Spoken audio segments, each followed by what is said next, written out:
For generations, people have loved Christmastime. It's been the inspiration for poems, music, plays, movies, almost more than any other season or time of life. And of course, what would Christmas be without children's programs in church? It always provides a memorable experience, kind of like this one.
Christmastime stories of hope are exactly what we need by the end of the year, especially when that year is 2020. Movies like It's a Wonderful Life, White Christmas, Miracle on 34th Street, even Home Alone and Elf and Rudolph, and the always questionable, is it a Christmas movie or not, Die Hard with Bruce Willis. They always share a recurring theme, though.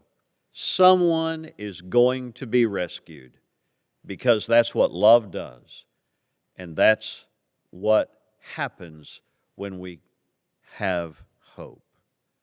One of the more famous of these, of course, is Charles Dickens' A Christmas Carol. It provides the theme for this particular sermon series, and here's a brief reminder of the setting. Charles Dickens' story takes place in England during the first half of the 1800s.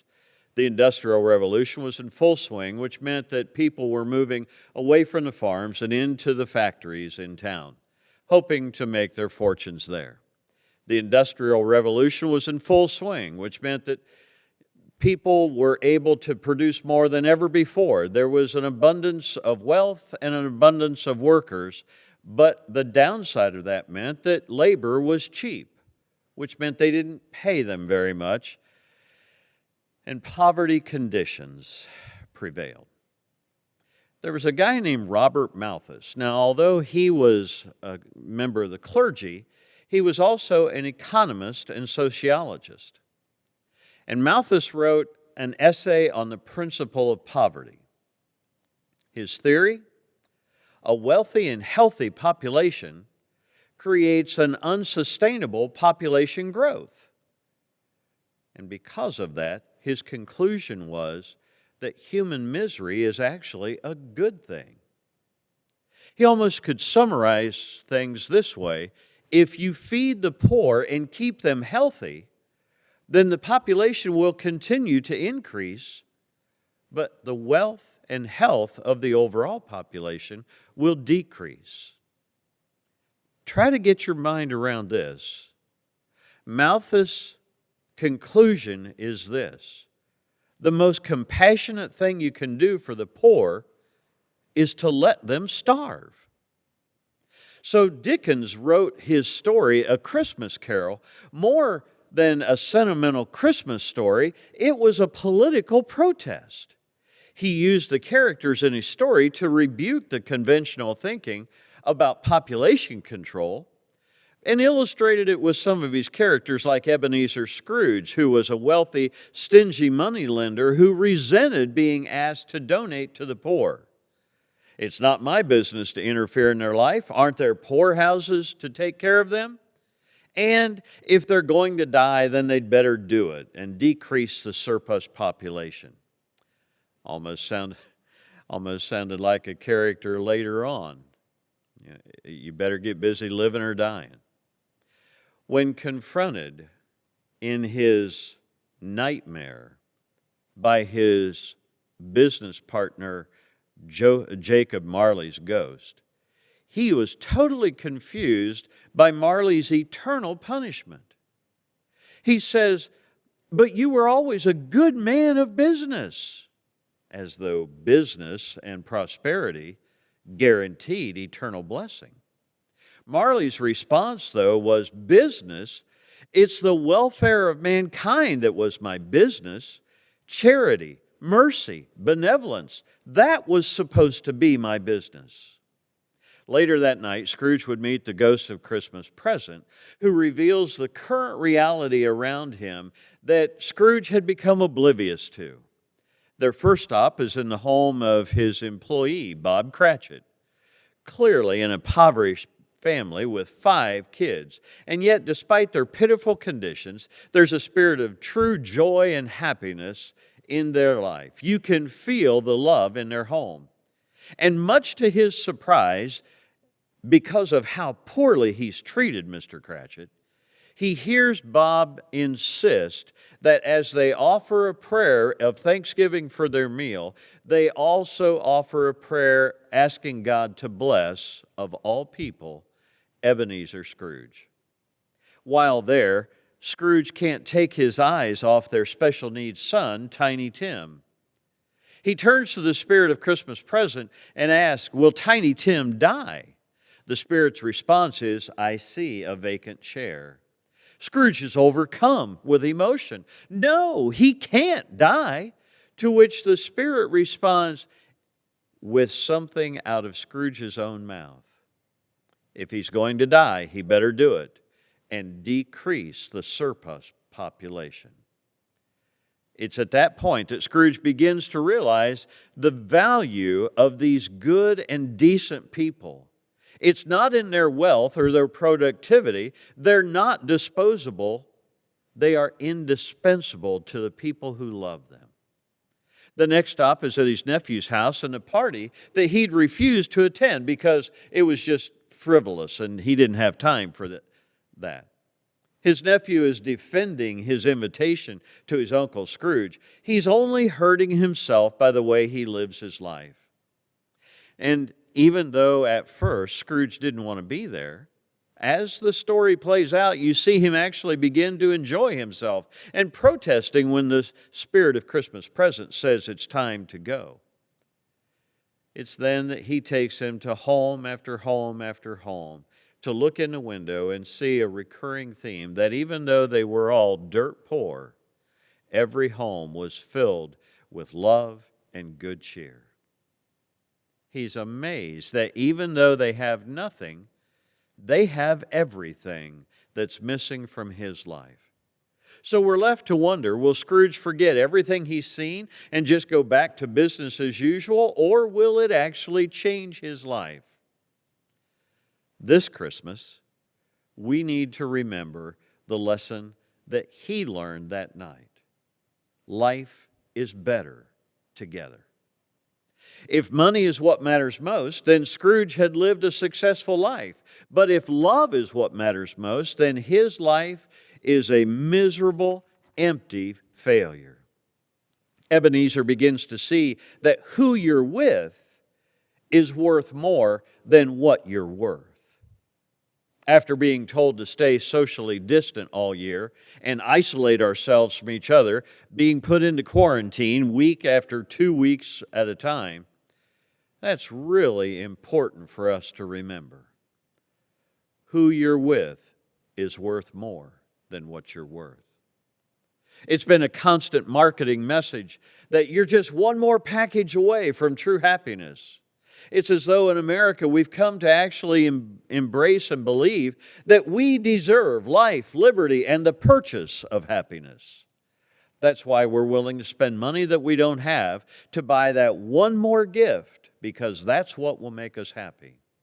The reality is this: there's no amount of presents under a tree that can replace the presence of people we love.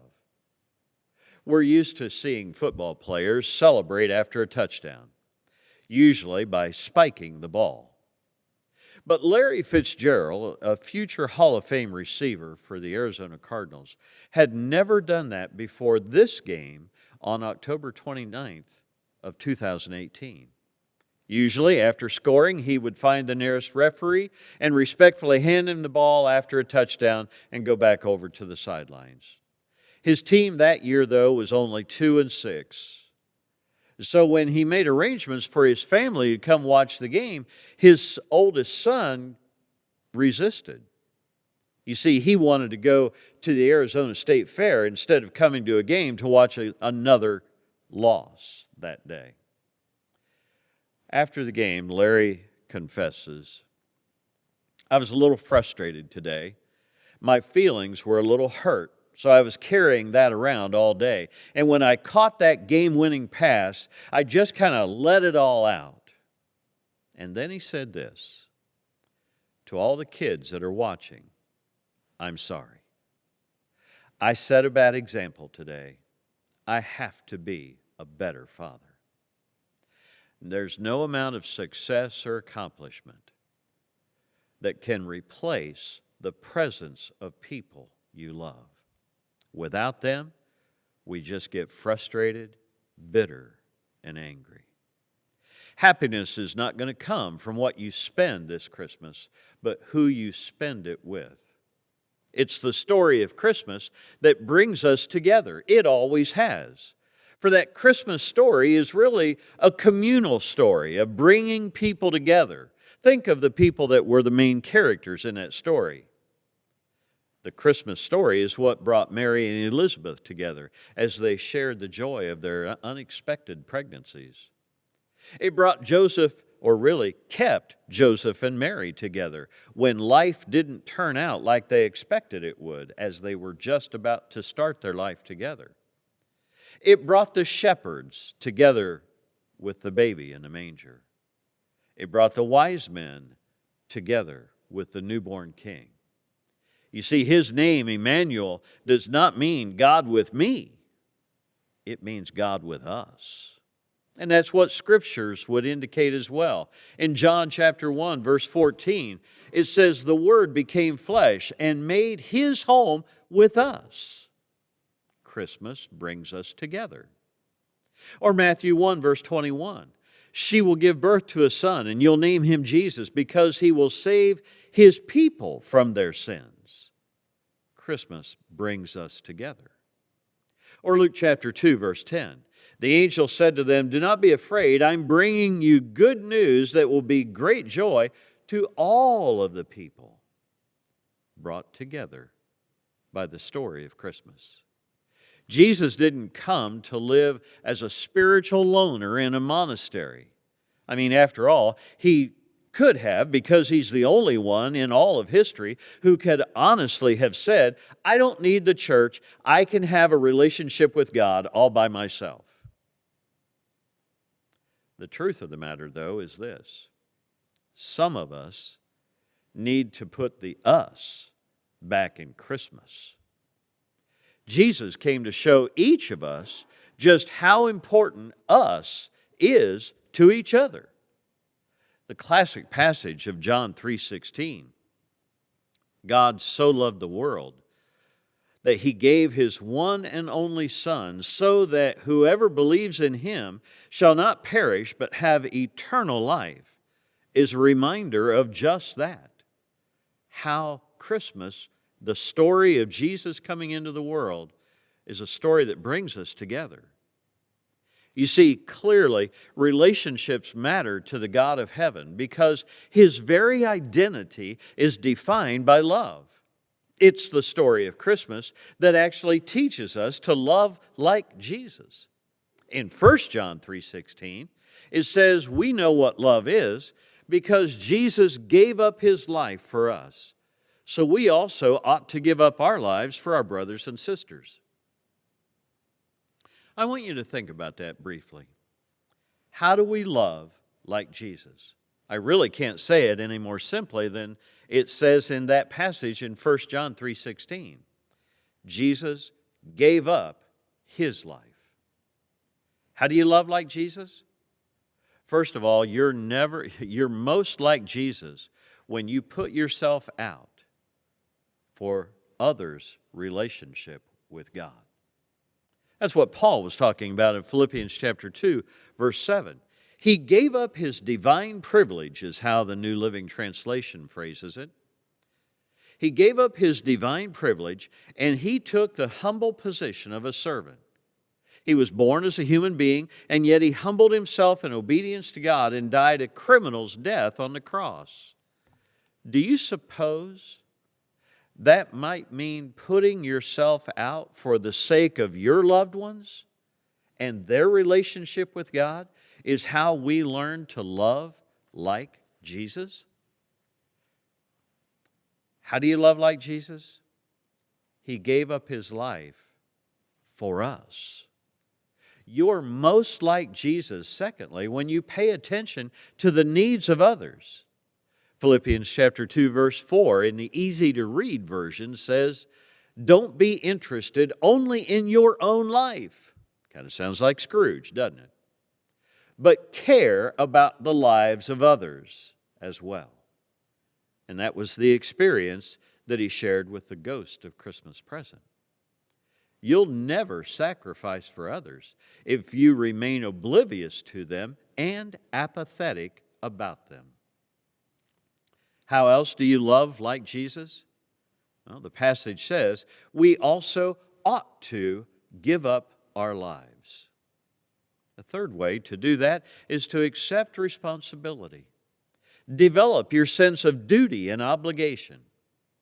Earlier this week, I put out a brief poll question to our Parents of Adult Kids group and also my shepherding group, and simply asked this question: why do some people respond to a sense of duty and ought to, while others seem to be unfazed by it? I appreciate all of those who responded in participation with that poll. Here's some of their reactions. Many felt that it was due to how they were raised, although a few acknowledged it was a struggle to explain the difference between siblings. Same, two kids, same family, same circumstance. One kid has a sense of duty and obligation and responds to what he ought to, and the other one could care less. They're just oblivious. Others thought it was just dependent upon the values that they learned from the people around them and what's important to them. Some felt a debt of gratitude in themselves. So maybe others don't appreciate the way that their lives have been blessed. That's why they don't feel that same sense of duty. Some felt it was just how people were wired. Like, for example, just a natural desire to please or a natural defiance to the demands of others. Or else maybe we just don't like being told no, or you're not the boss of me. Some felt it was the absence of God in their life and a sense of obedience to Him. Some think that it's due to a lack of getting their identity from Jesus. And others felt like it was an overall lack of respect, compassion, and empathy, both individually as well as in society. Some of our folks wondered if it might be due to being self-absorbed and not seeing what's in it for me. And some wondered if it was just all up to chance without including the faith factor. It was also proposed that duty is what creates a conscience. And without allowing God's will or His voice or His Spirit to direct our lives, then we don't have a conscience, therefore we don't have a sense of duty. Those are all valid observations. I kind of wondered if maybe we've lost our comprehension of cause and effect in our culture, because we live in a society now with no consequences. I mean, think about it. Depending on the state you live in, there's no-fault insurance. There's no-fault divorce. There's no-fault bankruptcy. You can even riot and loot in the street and not even be arrested. Or if you are handcuffed and taken in, you're out within 15 minutes because now you don't even have to post bail, let alone stand before a judge or, God forbid, go to jail. There's no accountability for politicians. They can look straight into the camera and lie to your face. without consequence. Having grown up on a farm, you kind of learn that there are consequences to the choices you make. If you don't take care of the animals get sick and they die. And when animals die, that affects your profit margin. When you go to work in a factory and there's a union, more often than not, that means you can get away with just clocking in when you feel like it, showing up when you feel like it. Maybe you work, maybe you don't, maybe you just find a corner to sleep in. There are no consequences because the union will always bail you out. Schools, you can't even use a red pen to mark an answer wrong anymore because it's too traumatizing to the child.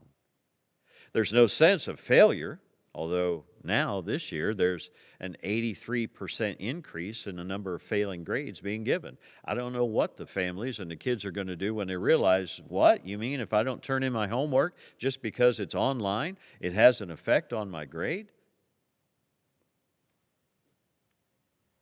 If there are never any consequences in life, then I never acquire a sense of accountability or responsibility. So how could I be expected to develop a sense of duty or obligation? Or maybe it's even this. Maybe it's a side effect of a mobile society. We're disconnected from the community and the family, the larger extended family that we grew up in.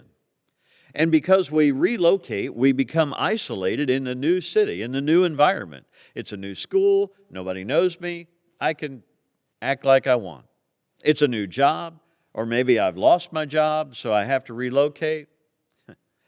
Or maybe even I got married and moved away, or maybe I got divorced and moved away. The bottom line is, if I'm always in a new environment, why should I give up anything in my life for someone that I don't even know? And because I don't know them, I don't care about them. And what are the consequences if I don't? How do we love like Jesus? He says we also ought to give up our lives for our brothers and sisters. It kind of brings us to a fourth reason, or a fourth way that we can love like Him, and that is to see people, not just problems. Up to that point in time, Scrooge just saw the poor as a problem, a drain on society. And honestly, sometimes church people see people as problems as well. Dehumanizing people removes any sense that we have of compassion. And can I just say at this point that I'm afraid that that's one of the side effects of having to always hide behind a mask for month after year, perhaps? If we never see facial expression, we never connect with the individual. And the more that we are dehumanized toward each other, the less compassionate we feel, the less obligation we feel. Yet, Paul would write this in Philippians 2. Does it mean anything to you that we're brothers in the Lord and share the same Spirit? You see, it's not just a matter of whether or not you go to church. It's a matter of the relationship that we share together. Because we share the same Spirit of God, we are the family of God. He says, are your hearts tender and sympathetic at all? Then live in harmony and show your love for each other by working together with one heart, one mind, and one purpose. One last thing to consider about how we love like Jesus. He says we ought to give up our lives. Now, when we say that or read that, we typically think of the cross and crucifixion and a death and a burial. But I want to propose to you that perhaps loving like Jesus and giving up your life can also be an indication of swallowing your pride. When God got personally involved, it came at a price. In Philippians 2, verse 8, it says of Jesus, after he became a man, he humbled himself in obedience to God. That means you swallow your pride. You give up part of what your identity is. There's a price to be paid. And that price for him was it caused his death on a cross. I guess maybe a question for you to consider is, do you have a spending limit? Not just at Christmas and on the amount of money you'll spend on presents, but do you have a spending limit on the extent of love that you'll share with someone? Where does your ego draw the line at what you're not going to spend, what you're not going to do, what price you're not willing to pay? More than likely, that line is drawn at the point of forgiveness. That's too much to ask. That's too much to pay. That's a price that I'm not willing to offer. And yet Jesus himself would say, Father, forgive them, from the cross. You see, God was willing to give whatever it took for us to be family again. That's just how generous He is. And it's the story of Christmas that teaches us to be generous. That became an important lesson that Paul wanted Timothy to drive home as a pastor. In 1 Timothy chapter 6, verses 17 through 19, listen to the way that he teaches. Warn people who are rich in this world not to be proud or to trust in their wealth that's so easily lost. Tell them to trust God, who's rich and blesses us with everything we need to enjoy life. Tell them to use their money to do good. Remind the rich to be generous and share what they have. This will lay a solid foundation for their future so that they will know what true life is like. It's kind of gotten to the point in culture where we're supposed to feel guilty about being blessed. We're supposed to feel guilty about being rich. It certainly is a theme through a lot of commercials that run this time of year about, oh, look at the poor animals and send them to this send your money to this humane society. Oh, look at the poor people in Russia who don't have the basic necessity. You know, they're the same commercials that get run every year. Now, I'm not saying we shouldn't be compassionate toward them. I'm just saying don't allow your emotions to dictate your choices. Don't feel guilty about being rich. Instead, here's the message of 1 Timothy chapter 6. Learn how to be good at being rich. Stay humble. Trust God to provide. Realize that joy in life comes from God, not what you have. Use what you have, use the money you have to do good and practice generosity. You see, it all comes down to sharing what you have with others who need help. And I love the generosity of this church at Marysville Christian. We're practicing the principle. We've been blessed so that we can be a blessing. The angel tree every year that we put out immediately has all of the requests met. Our fifth Sunday compassion offering blows me away. The missions that we support represent 10% of our annual income.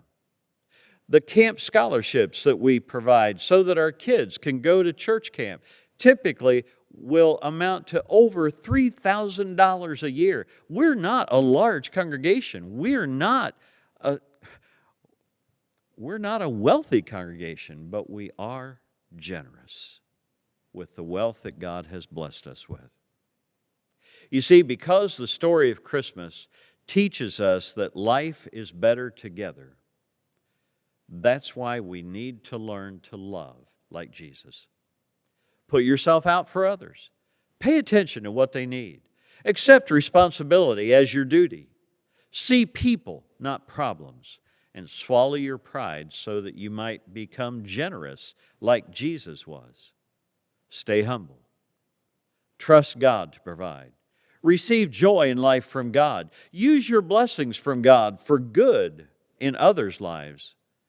And when you do that, you'll build a true life on the solid foundation of generosity. Let me wrap up with this. Here are 2 takeaways of how to be present this Christmas. All we have is the present. So refuse to spend this Christmas without others. Love your family. Love your neighbor. Love your enemy. Love your church. And love your God. And the second one about how to be present this Christmas, since we have no guarantees of the future, all we have is today, receive the love of God this Christmas. It's the story of Christmas that God will go as far as He has to go to be with you.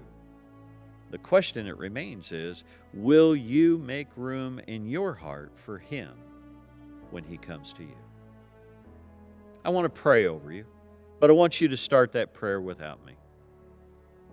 Ask God to put a face and a name on your heart, that He wants you to love like Jesus this Christmas. Let's pray.